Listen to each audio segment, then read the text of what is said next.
বাবা, তোকে এরকম নার্ভাস লাগছে কেন? আমি আমি আমি তো নার্ভাস নই নই না না না না। আরে আন্টি, একে তো বেচারা পাঠার বলি হতে চলেছে, তারপরে আপনি জিজ্ঞাসা করছেন যে ও নার্ভাস কেন? আরে তুই চুপ কর, তোর যখন বিয়ে হবে না তখন তোকে জিজ্ঞেস করব। আমার বিয়ে দিয়ে দাও না, বিয়ে করার জন্য তো আমি পাগল হয়ে আছি।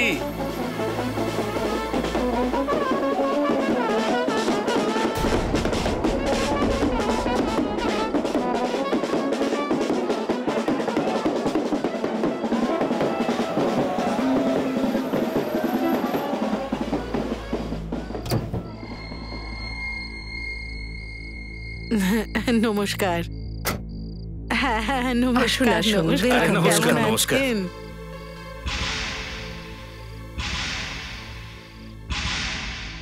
কিন্তু বিয়ান ঠাকুর দীপককে দেখছি না। আরে কোথায় ও? আরে আমাদের জামাই দীপক, বাইরে আয়। এরকম ভয় পেয়ে আছিস কেন? আমি ভয় কই না তো। বাইরে আয়।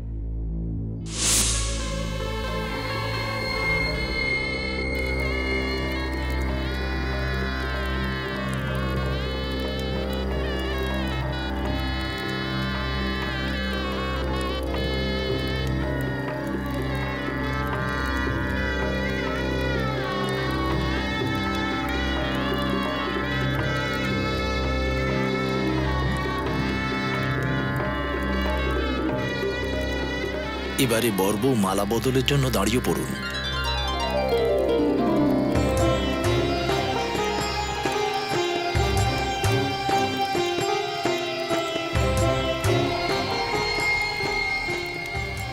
আরে দীপক, কি হয়েছে? বিয়ে করবি না নাকি তুই? হ্যাঁ, আরে ওঠো ওঠো।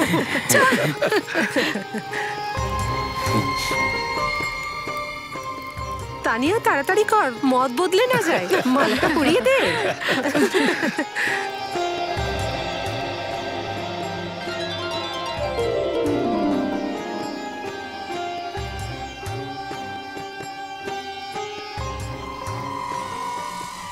কি হয়েছে দীপক?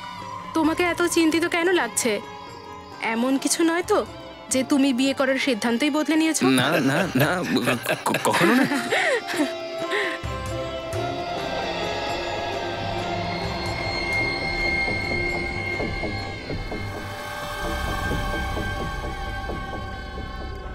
দীপক, মন কোথায় তোর?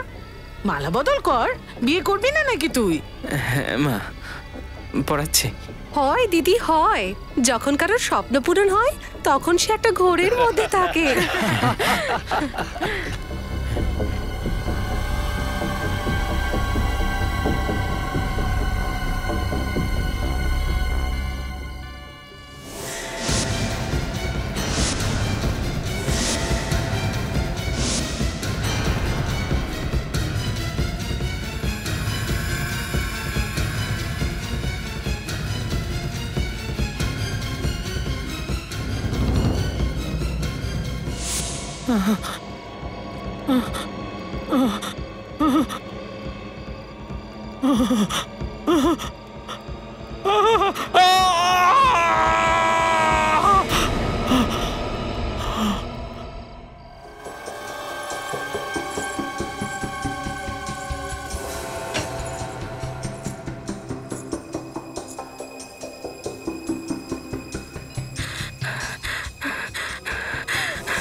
একবার নয়, খুনি ছুরি দিয়ে বারবার আঘাত করেছে একে। হ্যাঁ স্যার, বারবার আঘাত করেছে। আর খুনি দীপকের চিৎকারেরও কোনো পরোয়া করেনি। বিয়ের দিনেই খুন। এই খুনি ভিড়ের মধ্যে হয়তো ঢুকে এসেছিল। দীপককে ছেড়ে আমি বাঁচতে পারবো না। সামলা নিজেকে, দীপককে ছেড়ে সামলা আমি নিজেকে, নিজেকে। I love দীপক, করো না। আমরা আপনার দুঃখ বুঝতে পারছি, কিন্তু তদন্ত তো করতেই হবে। আপনারা প্লিজ একটু পিছিয়ে যান।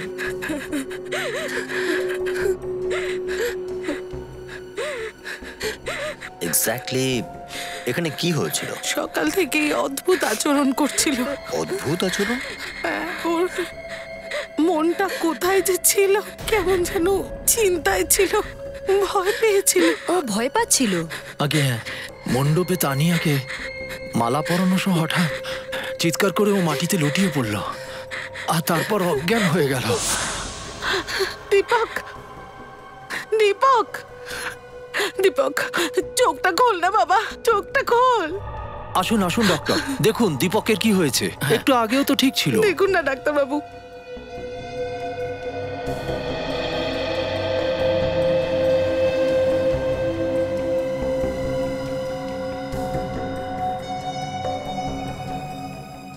ডোন্ট ওয়ারি, বিয়ে স্ট্রেসের কারণে এরকমটা হয়েছে।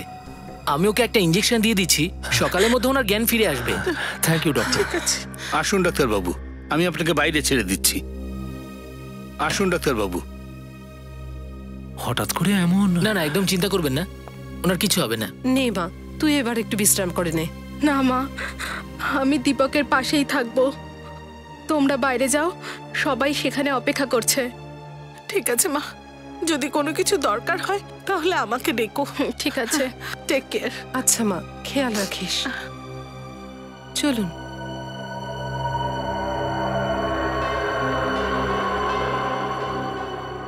তার মানে তানিয়া দেবী, শুধু আপনি এখানে ছিলেন দীপকের সঙ্গে, তাই না? হ্যাঁ, আমি 2 মিনিটের জন্য বাথরুমে গেছিলাম। না আমি যেতাম, না এই সব কিছু হতো। আমি যখন এখানে এলাম তখন দেখে দীপক খুন হয়ে গেছে। 2 মিনিটে খুন হয়ে গেল? এই ঘরে তো কোনো লুকোনোর জায়গাও নেই। হতে পারে যে কেউ বাইরে থেকে এসেছিল। কিন্তু জানবে তো ভিতরের কেউই না যে দীপক ঘরে একাই ছিল। কি বলতে চাইছেন আপনি? এখানে আমাদের আত্মীয়রাই রয়েছেন। আপনিই বলুন তবে, ঘরে বাইরে থেকে কেউ আসেনি, ঘরের মধ্যে লুকানোর কোনো জায়গাও নেই, আর ঘরের মধ্যে ছিল শুধুমাত্র তানিয়া দেবী। তাহলে কে হতে পারে? আপনাদের সিআইডিদের কি মন বলে কিছু নেই? এই কিছুক্ষণ আগে আমার মেয়ের হবু স্বামী খুন হয়েছে, আর আপনারা ওকেই দোষারোপ করছেন। না না, আমরা তো শুধু এটাই খোঁজ নেওয়ার চেষ্টা করছি যে এখানে কি হয়েছিল, আর সন্দেহ করা তো আমাদের কাজ। এখন আপনারা প্লিজ একটু বাইরে যান, প্লিজ। চলুন বাইরে চলুন প্লিজ। 2 মিনিটের মধ্যে খুন? এই তানিয়া বেশ গন্ডগোলের। সচিন, গন্ডগোল আছে। হ্যাঁ স্যার, কিন্তু তানিয়ার যদি দীপককে খুন করার উদ্দেশ্য থাকে তাহলে বিয়ে করতে রাজি হলো কেন? সেটা তো ঠিক কথা, কিন্তু হয়েছিল কি এখানে?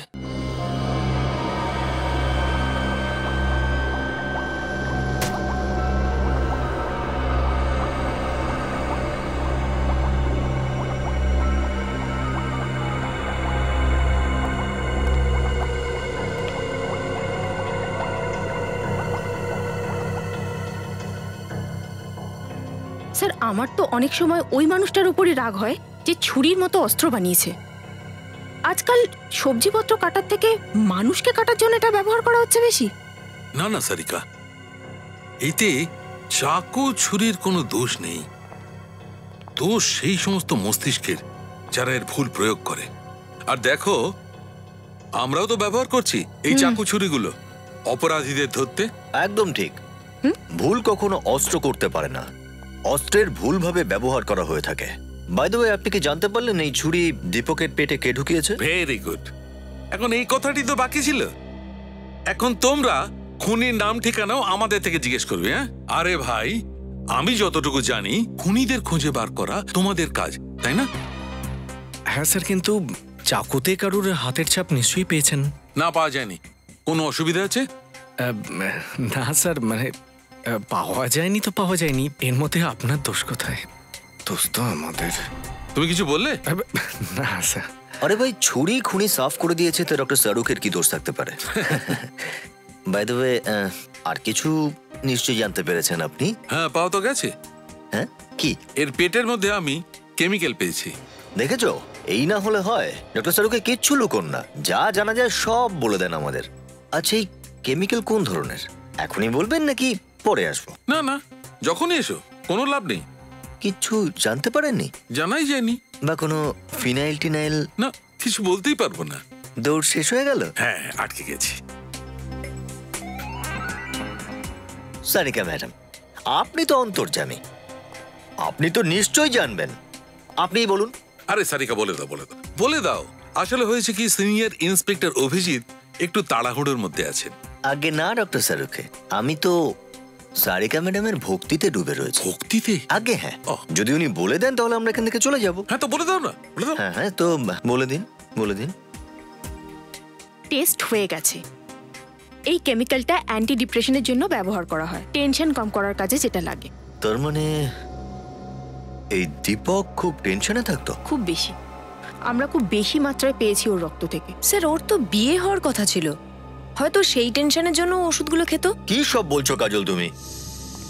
তোমায় কে বললো যে বিয়ের আগে টেনশন হয়? কেন ভয় দেখাচ্ছ সারিকা ম্যাডামকে? স্যার, আমি তো এমনি অ্যাকচুয়ালি ও অনেক দিন ধরেই ওষুধটা খাচ্ছিল। ও আচ্ছা। সালুকা স্যার, এই ওষুধ বেশি মাত্রায় খেলে কি হতে পারে? বস, যদি কোনো লোক এই ওষুধটা অতিরিক্ত মাত্রায় নেয় তাহলে সেই লোকটি সবসময় ভীত সন্ত্রস্ত থাকে। ওর হার্ট রেট কমতে থাকে, পারস্পিরেশন রেট বাড়তে থাকে, আর কোনো কোনো কেসে তো হ্যালুসিনেশনও আসে। বাই দ্য ওয়ে, তুমি হ্যালুসিনেশন কি জিনিস জানো? হ্যাঁ স্যার, ওই মানুষ অদ্ভুত অদ্ভুত জিনিস দেখতে পায়, মনে উল্টো পাল্টা চিন্তা ভাবনা আসে। তার মানে বিয়ের দিন দীপক যে ঘাবড়ে ছিল সেটা এই কেমিক্যালের কারণে? কি আপনারা দীপকের শরীর থেকে ওষুধ পেয়েছেন? এমন কেমিক্যাল যেটা টেনশন কম করে, আর তাও সেটা কম পরিমাণ নয়, অনেকটা। এটা কি করে হতে পারে? এরকমটা হতে পারে না কেন? আমাদের পরিবারে একটা নিয়ম আছে যে বিয়ের 2 দিন আগে থেকেই বর কনে দুজনেই উপোস করে, আর সেই উপোস পুরো বিয়েটা হয়ে যাওয়ার পরেই ভাঙে। আর দীপক তো 2 দিন ধরে কিছু খায়ওনি, তাহলে এই কেমিক্যালটা ওর বডির ভেতরে ঢুকলো কি করে? হতে পারে উপোস করার আগে খেয়েছিল। আপনারা তো জানবেন নিশ্চয়ই। আগে না, আমরা কিছু জানি না। আপনার ছেলে ওষুধ খেত কিনা সেটা আপনি জানেন না?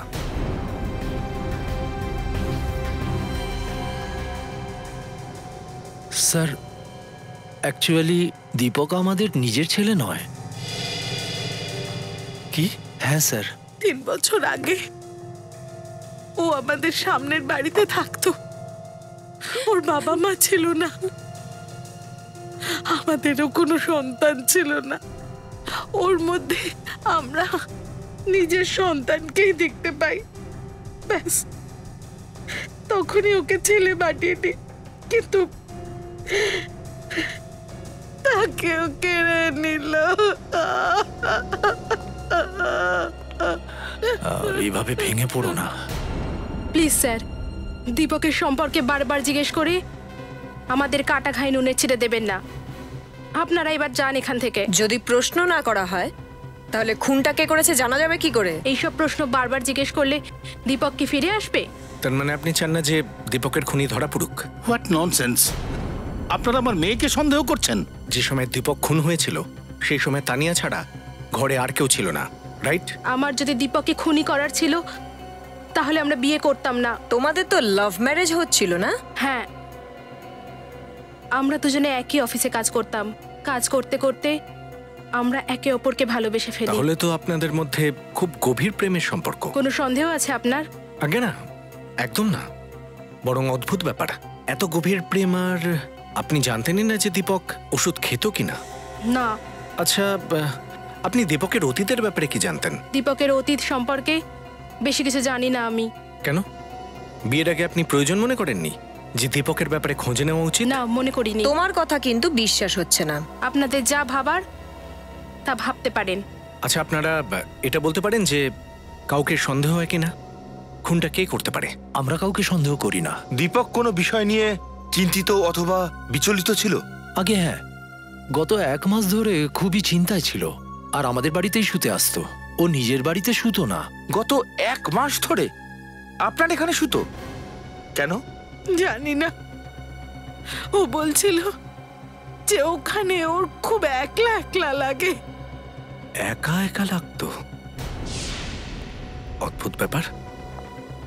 ও হঠাৎ করে এখানে শুতে শুরু করেছিল কেন?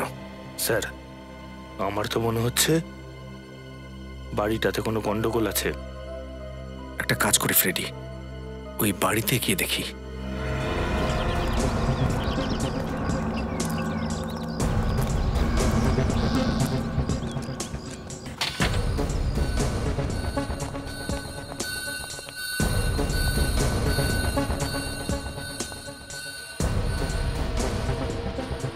বেশ সুন্দর সাজিয়েছে ঘরটাকে, মনে হচ্ছে ভালো উপার্জন করতো এই ছেলেটা। কিন্তু তা সত্ত্বেও 1 মাস ধরে এখানে ছিলই না। একটা কিছু গন্ডগোল তো আছেই। ওর রাত্রিবেলা ভয় করতো হয়তো। কিন্তু ও তো বলেছিল এখানে ওর একা একা লাগে, মনে হতো একাকিত্ব ওকে গিলে খেতে আসছে। এসব তো শুধু কথার কথা। মানুষ তখনই শুধু বাড়ি থেকে পালায় যখন সে ভয় পেয়ে যায়। কিসের ভয় ফ্রেডি? ফ্রেডি, এটা ভুলো না, আমরা খুনের তদন্ত করতে এসেছি। আমি কিছু বলেছি নাকি? আমি কি নিজের মুখে আত্মার কথা? সরি, এখন ভুল করে আত্মার কথা মুখ দিয়ে যখন বেরিয়েই গেছে, আমিও বেরিয়ে যাই এখান থেকে। ফ্রেডি, তুমি কোথাও যাবে না। আমরা এই ঘরটা তল্লাশি করব, আর সেটাও ভালো করে। হতে পারে যে দীপকের অতীতের গল্প এখানেই কোথাও লুকিয়ে রয়েছে।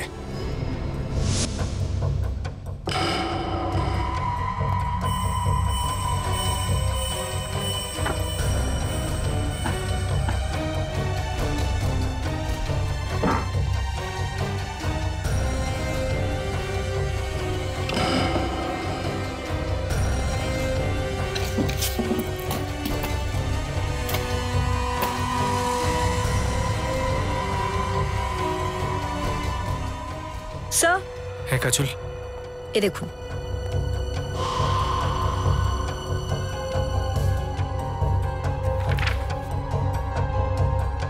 স্যার, দীপককে যে লোকটা এই বাড়িটা বিক্রি করেছিল, হয়তো সে জানে দীপকের অতীত সম্বন্ধে। হতে পারে কাজল।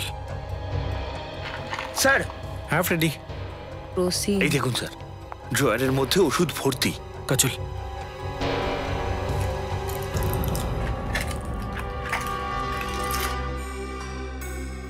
ফ্রেডি, এই ওষুধের মধ্যে তো ওই ওষুধও আছে যে ওষুধ ডক্টর সালুকে দীপকের শরীর থেকে পেয়েছিলেন।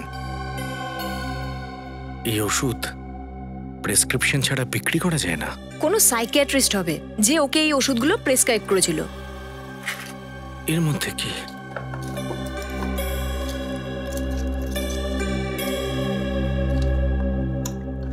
অনেকগুলো card.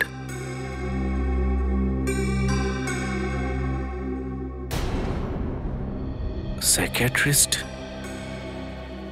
Doctor Rajeev. Hello doctor Rajeev. Hello, sorry, আপনাদের বেশি অপেক্ষা করতে হয়নি তো? না না না, সেরকম কোনো ব্যাপার না। এমনিতে আমরা দীপকের ব্যাপারে একটু প্রশ্ন করতে এসেছিলাম। দীপক? এই হলো দীপক, আপনার পেশেন্ট ছিল তো?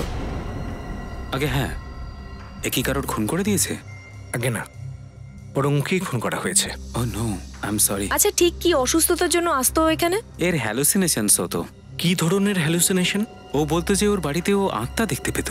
দেখলেন স্যার, আমি সবসময় বলি যে আত্মা আছে, কিন্তু আপনারা আমার কথা কখনো বিশ্বাসই করেন না।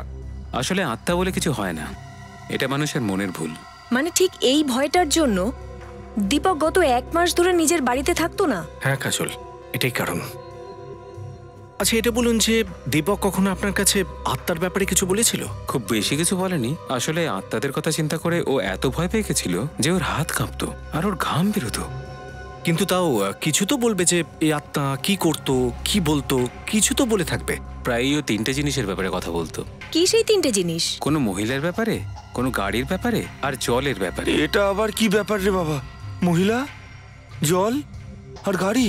এটা আবার কোনো মহিলার আত্মা নয় তো, যে গাড়িতে চড়ে আসে আর জলের মধ্যে চুবিয়ে মারে? অনেক হয়েছে ফ্রেডি, তুমি আর একবার আত্মার কথা বললে না, তোমার চিকিৎসা করাতে হবে।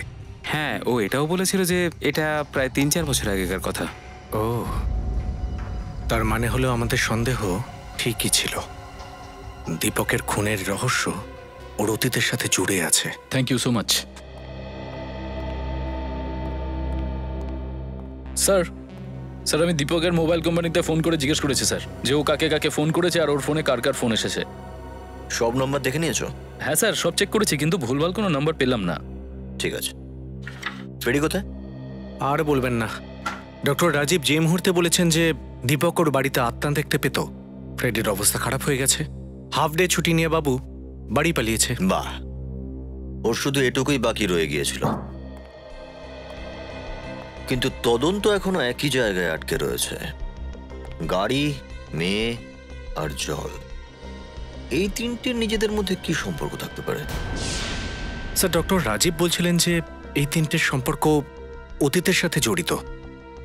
স্যার আমার তো মনে হয় যে এই 3টে চাবি এমন 3টে তালার যা দীপকের অতীতের দরজায় ঝোলানো আছে।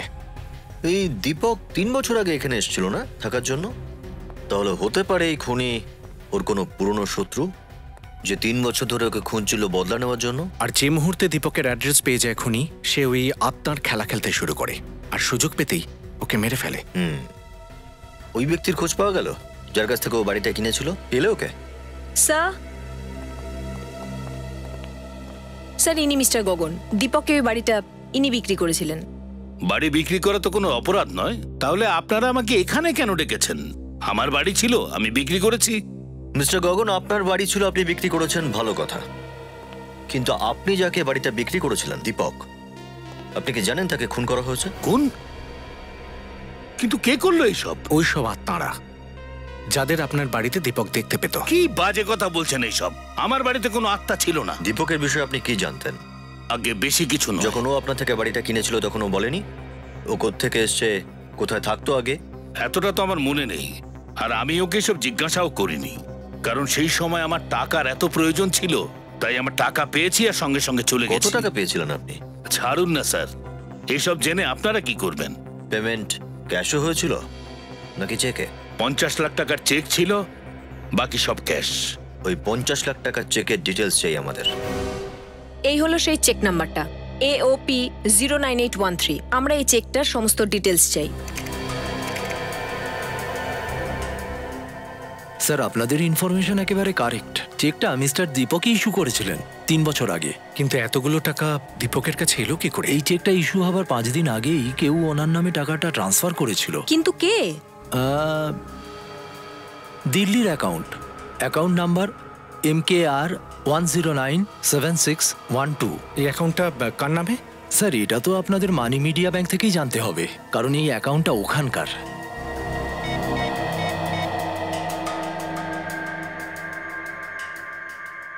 হ্যালো, আমি ইন্সপেক্টর কাজল বলছি CID থেকে। এই অ্যাকাউন্ট নাম্বারটা একটু নোট করুন প্লিজ, MKR 1097612। বলতে পারবেন এই অ্যাকাউন্টটা কার নামে আছে? হ্যাঁ, আমিও ওয়েট করছি। কি আপনি ঠিক বলছেন? ওকে, থ্যাংক ইউ। কি হয়েছে কাজল? স্যার এই অ্যাকাউন্টটা দীপকেরই। কি? দীপক নতুন বাড়ি কেনার জন্য নিজের একটা অ্যাকাউন্ট থেকে টাকা বের করে অন্য অ্যাকাউন্টে ফেলেছিল? শুধু তাই নয় স্যার, এই অ্যাকাউন্টে ওর টাকা ট্রান্সফার হওয়ার সাথে সাথে ও ওই অ্যাকাউন্টটাও বন্ধ করে দিয়েছে। ও, এবার বুঝতে পেরেছি। এই পুরো ব্যাপারটা দীপকের অতীত জীবনের সাথে জড়িয়ে আছে। একটা কাজ করি, এই মানি মিডিয়া ব্যাংক থেকে খোঁজ নিই যে এই দীপক দিল্লিতে থাকতো কোথায়। 3 বছর আগে এই দীপক এখানেই থাকতো তাই না? আগে হ্যাঁ, ও পেইং গেস্ট ছিল। কতদিন ধরে ছিল ও এখানে? এই ধরুন 6-7 বছর ধরে। কেন, কি করেছে ও? কেউ একজন দীপককে খুন করেছে। হোয়াট? এ তো খুব খারাপ হলো। আপনি কি কাউকে সন্দেহ করেন? আগে না, 3 বছর ধরে তো আমি ওর টাচেই নেই, আর আমি তো এটাও জানি না যে ও থাকে কোথায়। দীপক আপনাকে বলেছিল যে মুম্বাই যাচ্ছে? না তো, ও তো একদিন হঠাৎ করে উধাও হয়ে গেল, না বলেই চলে গেল। এটা কবেকার কথা? 13ই নভেম্বর 2008। ও তো নিজের মালপত্রও নিয়ে যায়নি, আর সেই মাসের ভাড়াটাও দেয়নি। জিনিসপত্র দেখতে পারি কি আমরা? আগে না, 1 বছর পর্যন্ত আমি অপেক্ষা করেছি, তারপর ওর মালপত্র ফেলে দিয়েছে। আচ্ছা ঠিক আছে, কোনো ব্যাপার না। যখন দীপক এখানে বাস করছিল তখন কারোর সঙ্গে ওর কোনো ঝগড়া হয়েছিল কি? না তো, ও খুব ভালো ছেলে ছিল। ওর কোনো বন্ধু কি আসতো এখানে ওর সাথে দেখা করতে? হ্যাঁ হ্যাঁ, 2টো বন্ধু ছিল, একটা ছেলে আর একটা মেয়ে। মেয়ে? দেখুন তো এই মেয়েটা কিনা। না না, এ সে নয়। কে? এর নাম তানিয়া। এর বিয়ে দীপকের সাথে হওয়ার কথা ছিল, কিন্তু বিয়ের রাতে দীপকের খুন হয়ে যায়। Very sad. আচ্ছা, দীপকের বন্ধুর ব্যাপারে কি বলছিলেন? আগে হ্যাঁ, ওই মেয়েটার নাম তো আমি জানি না, কিন্তু ছেলেটার নাম ছিল বীর। বাবা, বাহাদুরের নাম। ও নিখোঁজ হওয়ার একদিন আগে ওদের মধ্যে খুব মারামারি হয়েছিল। মারামারি? কিন্তু কি নিয়ে? সে তো আমি জানি না, কিন্তু তার পরের দিনই দীপক নিখোঁজ হয়ে যায়, আর বীরও তারপর এখানে আসেনি। এই বীর থাকে কোথায়? কি বীর মারা গেছে? 3 বছর আগে 12ই নভেম্বর, ওই অশুভ দিনটা, যেদিন আমার ছেলে চিরদিনের জন্য আমাদের ছেড়ে চলে গেছে। 12ই নভেম্বর? ও কিভাবে মারা গেছিল? হার্ট অ্যাটাক হয়েছিল। হার্ট অ্যাটাকে? এত অল্প বয়সে হার্ট অ্যাটাক? হ্যাঁ, ও দীপকের সঙ্গে দেখা করে বাড়িতে ফিরে আসছিল, রাস্তায় হঠাৎ ওর হার্ট অ্যাটাক হয়, কার আউট অফ কন্ট্রোল হয়ে যায়, আর একটা গাছের সাথে গিয়ে ধাক্কা খায়। বীরের কোনো হার্টের রোগ বা কোনো স্ট্রেস ছিল? না তো, মারা যাওয়ার কিছুদিন আগেই তো আমরা ওর মেডিকেল টেস্ট করিয়েছিলাম, তখন তো একদম ঠিক ছিল। যদি ঠিকই থাকে তাহলে হঠাৎ করে হার্ট অ্যাটাক কেন? স্যার, আমার তো মনে হচ্ছে গন্ডগোল আছে। 12ই নভেম্বরে দীপক আর বীরের মধ্যে ঝগড়া হয়, আর ফেরার সময় বীরের অ্যাক্সিডেন্ট হয়ে যায়। তারপর 13ই নভেম্বর দীপক কাউকে কিছু না বলে মুম্বাই পালিয়ে যায়। এই বীরের খুনে দীপকের হাত নেই তো? না না, দীপক তো বীরের খুব ভালো বন্ধু ছিল, নিজের ভাইয়ের থেকেও বেশি। ওদের দুজনের ঝগড়া কি নিয়ে হয়েছিল? ঝগড়া? বীর তো এ ব্যাপারে আমাদের কিছুই বলেনি। হ্যাঁ, বলবেই বা কখন, কারণ বাড়িতে এসে পৌঁছানোর আগেই তো ওর অ্যাক্সিডেন্ট হয়ে গেল, আর পরের দিনই দীপক গায়েব হয়ে গেল। আচ্ছা, বীর আর দীপকের আর একটা বন্ধু ছিল, একটি মেয়ে, জানেন কি আপনারা? বীর তো মেয়েদের সঙ্গে কথা বলতেও লজ্জা পেত, ওর তো কোনো মেয়ে বন্ধু ছিলই না। আপনি চেনেন একে? আগে না। দীপক কি কাজ করতো? রিয়েল গ্রুপ কর্পোরেশনে এমপ্লয়ি ছিল। আরে তুই জানিস ওই ড্রেসের দোকানটায় না সেল চলছে এখন? হ্যাঁ রে, আরে বলিস না, সমস্ত রকমের ড্রেসের ওপরই সেল দিচ্ছে। Excuse me? Skirt, sari, jeans. আমার তো ইচ্ছে করছিল পুরো দোকানটাই কিনে ফেলি আমি। পুরবি, এই মিস টাইম পাসের ব্যবস্থা করো তো। হ্যাঁ, এটা কি ধরনের অসভ্যতাম? কাজের সময় অফিসের ফোনে টাইম পাস করা উচিত নয়। এই সমস্ত কথা বলা তুমি কে শুনি? আমরা সিআইডি থেকে এসেছি। সিআইডি? ম্যানেজার কোথায় তোমাদের? প্লিজ ম্যাডাম, স্যারকে কিছু বলবেন না। ম্যানেজার কোথায়? স্যার তো ওনার কেবিনেই আছেন। ম্যাডাম প্লিজ প্লিজ আমার কথাটা শুনুন ম্যাডাম।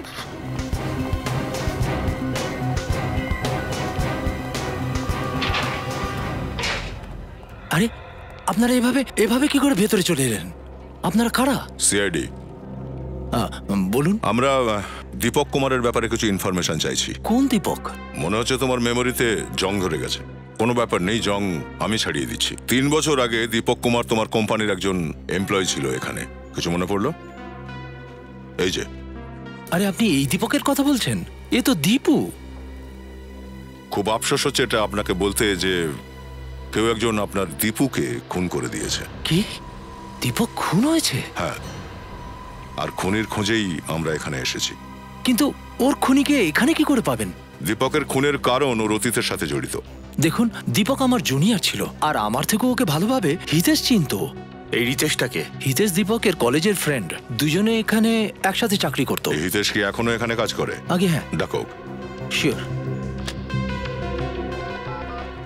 স্বপ্না, হিতেশকে ভেতরে পাঠাও। স্যার আপনি ডেকেছেন? ইয়া, হিতেশ, এনারা সিআইডি থেকে এসেছেন। দীপক খুন হয়েছে। কি? দীপকের খুন হয়ে গেছে? এই, ভয় পেও না। খুনের কথা শুনলে অনেক আচ্ছা আচ্ছা লোকেরও মাথা ঘুরে যায়। এক কাজ করো, জল খেয়ে নাও।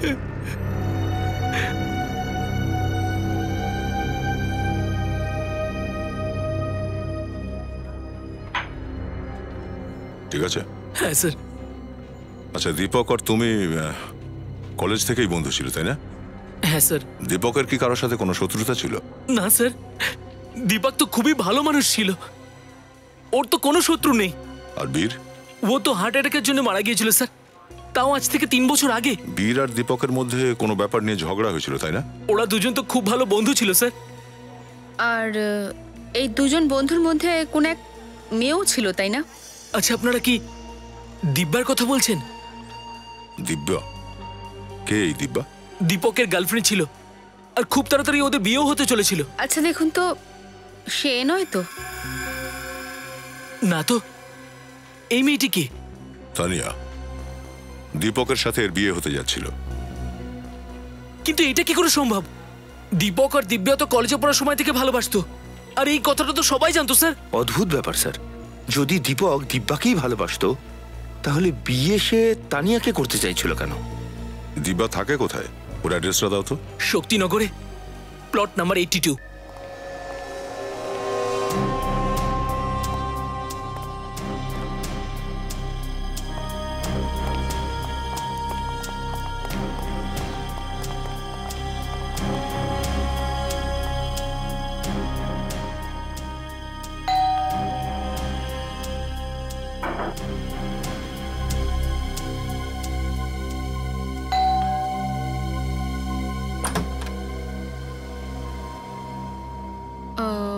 আপনি দিব্যা?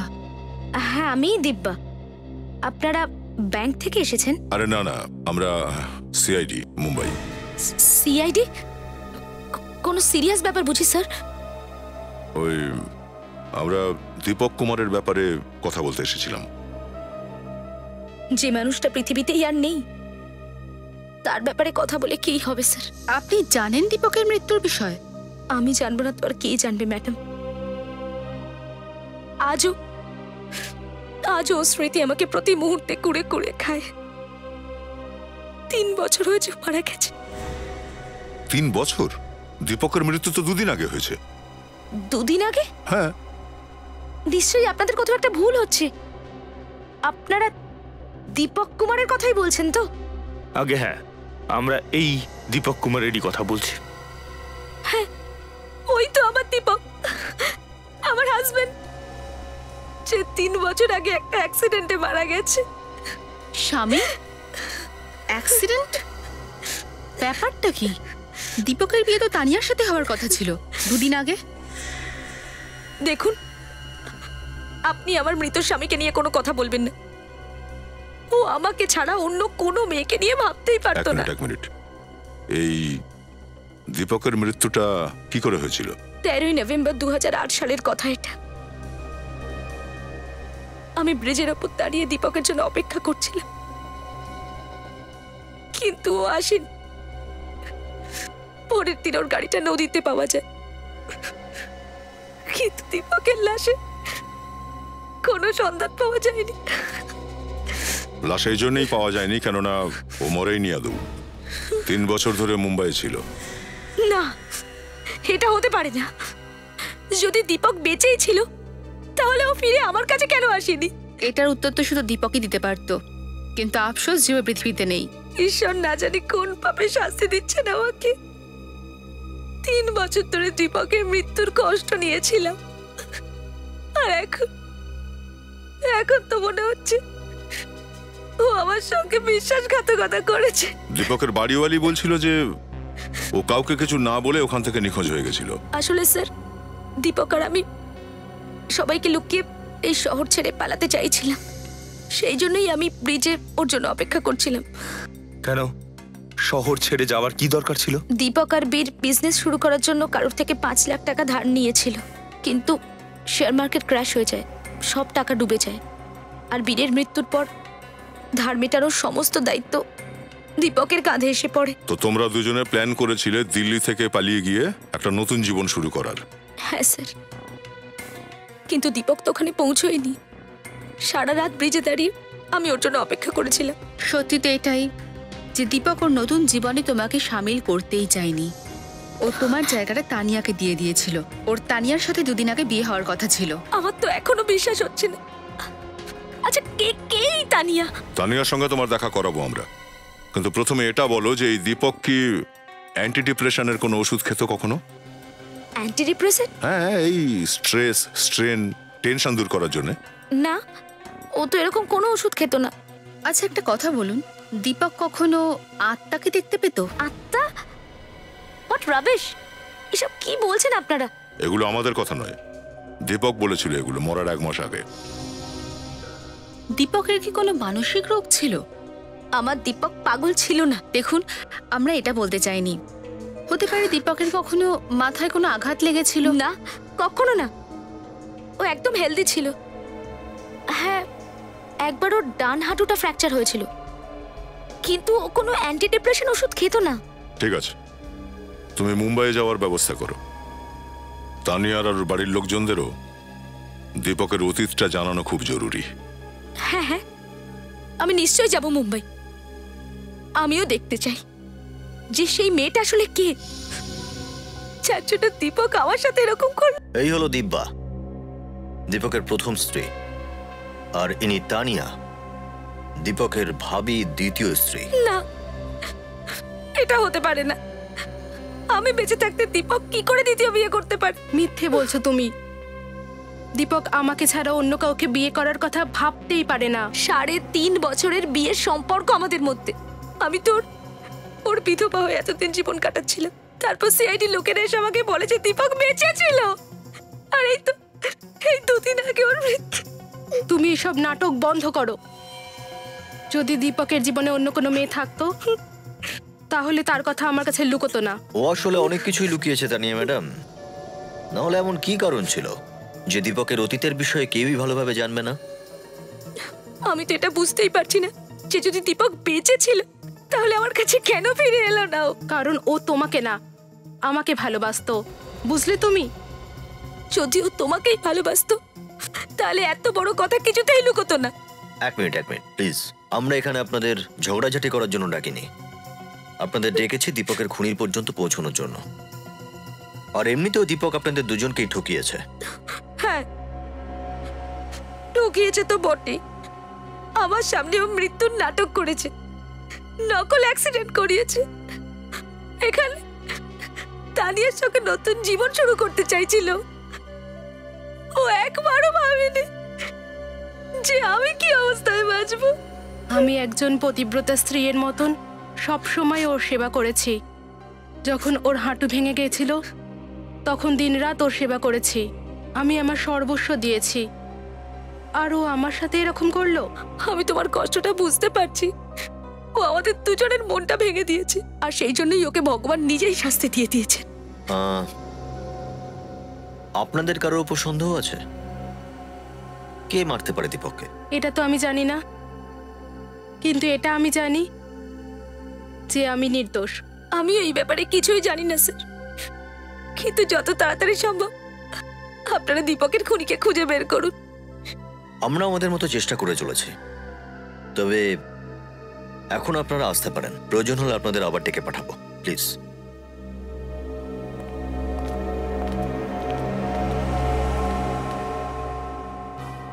স্যার, এই দীপক ছেলেটা তো 2 নম্বরই একদম। একসাথে 2টো মেয়ের জীবন নষ্ট করেছিল। হ্যাঁ স্যার, হতে পারে ওর এই পাপবোধ ওর সামনে আত্মা হয়ে দেখা দিয়েছিল। বেচারা মেয়েটা ওর পা ভেঙে যাওয়াতে 3 মাস ধরে ওর সেবা করলো। আমার তো খুব খারাপ লাগছে ওর জন্য। এক মিনিট। হ্যাঁ, একবার ওর ডান হাঁটুতে ফ্র্যাকচার হয়েছিল। যখন ওর হাঁটু ভেঙে গিয়েছিল তখন দিনরাত ওর সেবা করেছি। মাই গড, কি হলো স্যার? খুনির খোঁজ পেয়ে গেছি।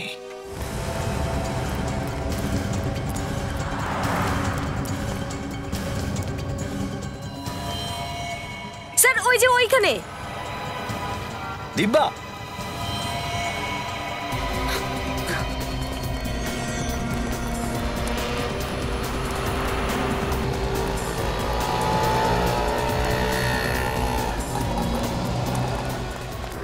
পালাচ্ছিস কোথায়? হ্যাঁ, আমি কি করেছি? দীপককে খুন করেছেন আপনি। কি সব ফালতু কথা বলছেন?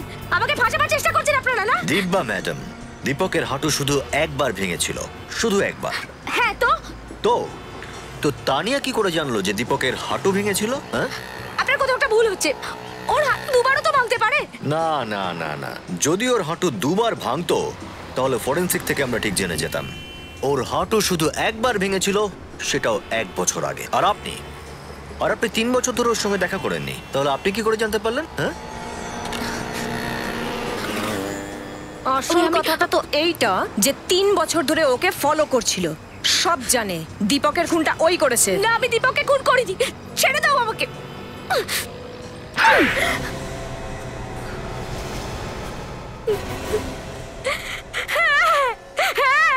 আমি খুনি। হ্যাঁ, আমি খুন করেছি। আমি মেরেছি দীপক আর বীরকে। আমি মেরেছি ওদের দুজনকে। দুটো খুন করেছেন আপনি, আর আপনার একটু আফসোস নেই? কেন আফসোস হবে আমার? আমি যাদের মেরেছি তারাও খুব একটা সাধু পুরুষ ছিল না, ভালো লোক ছিল না। ওরা খুনি ছিল, খুনি। কিন্তু ওরা দুজন কাকে খুন করেছিল? আমার। আপনার? এটা সেই সময়ের কথা যখন দীপক, বীর আর আমি একই সাথে একই কলেজে পড়তাম। দীপক আমার সঙ্গে ভালোবাসার মিথ্যে নাটক করে, বিয়ের কথা বলে আমায়।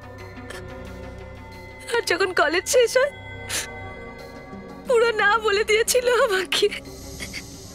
তারপর আমি ওকে হুমকি দিই যে ও যদি আমাকে বিয়ে না করে তো আমি আত্মহত্যা করে ফেলব, আর সুইসাইড নোটের সমস্ত দোষ ওর ঘাড়ে চাপিয়ে দিয়ে যাব। এটা তো পাগলামো। হোক পাগলামো, কিন্তু আমি দীপককে পেতে চেয়েছিলাম। যে কোনো মূল্যে আমি দীপককে চেয়েছিলাম, আর সেই জন্য আমি ওকে ভয় পাওয়ার জন্য আত্মহত্যার মিথ্যে নাটকও করি। তারপর দীপক খুব ভয় পেয়ে যায়। ও আসলে আমায় ঝেড়ে ফেলতে চাইছিল। ও বীরের সঙ্গে হাত মিলিয়ে আমাকে মেরে ফেলার প্ল্যান করে। ওরা দুজন আমাকে গাড়িতে বসায়, বিয়ের প্রতিশ্রুতি দেয় ও, আর আমাকে ব্রিজে নিয়ে যায়। তারপর ওখানে দীপক আমার গলা টিপে দেয়, আর আমি অজ্ঞান হয়ে যাওয়ার পরেও ওরা দুজনে মিলে আমাকে নদীতে ফেলে দেয়। কিন্তু তুমি মরনি, বেঁচেছিলে। হ্যাঁ, ঈশ্বরের অশেষ করুণা, তাই আমি বেঁচে গেছিলাম।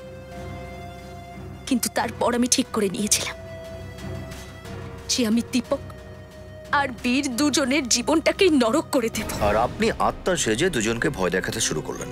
হ্যাঁ, বীরের হার্ট অ্যাটাক হয় কারণ ও আমাকে ওর গাড়ির পেছনের সিটে বসে থাকতে দেখেছিল। আর তোমাকে ভয় পেয়ে দীপক পালিয়ে এখানে চলে এসেছিল। হ্যাঁ, অনেক দিন ধরে আমি ওকে খোঁজার চেষ্টা করি। তারপর আমি জানতে পারি যে ও এখানে আছে। ওকে খুঁজতে খুঁজতে আমি এখানে চলে আসি, আর ওর বিয়ের মণ্ডপেও পৌঁছেছে। সেখানেও আমাকে দেখে অজ্ঞান হয়ে যায়।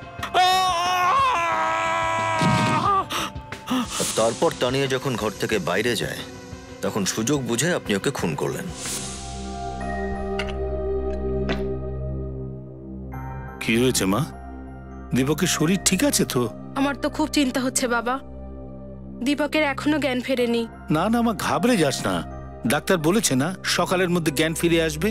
I hope so that. তুমি যদি চাও তো কিছুক্ষণ আরাম করতে পারো। আমি দীপকের সামনে বসছি। না না বাবা, তোমাকে থাকতে হবে না। আমি একটু ওয়াশরুম যাচ্ছি, জাস্ট 5 মিনিট লাগবে। ওকে মা, ঠিক আছে।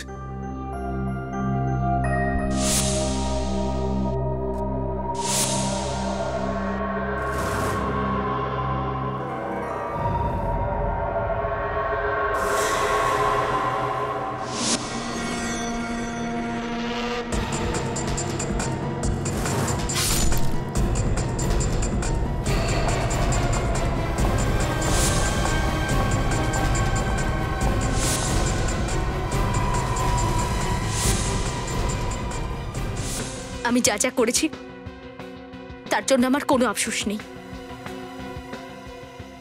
মেয়েদের নরম মন নিয়ে যারা খেলা করে তাদের এরকমই শাস্তি হওয়া উচিত। নিজের শাস্তি নিয়ে ভাবুন আপনি। ওরা যেটা করেছিল সেটা ভুল ছিল, তার মানে এই নয় যে আইন নিজের হাতে নেবেন আপনি। দুটো খুন করেছেন আপনি, এবার সারা জীবন ধরে আত্মা সেজে জেলে পৌঁছতে থাকুন, ফাঁসির অর্ডার আসা অব্দি।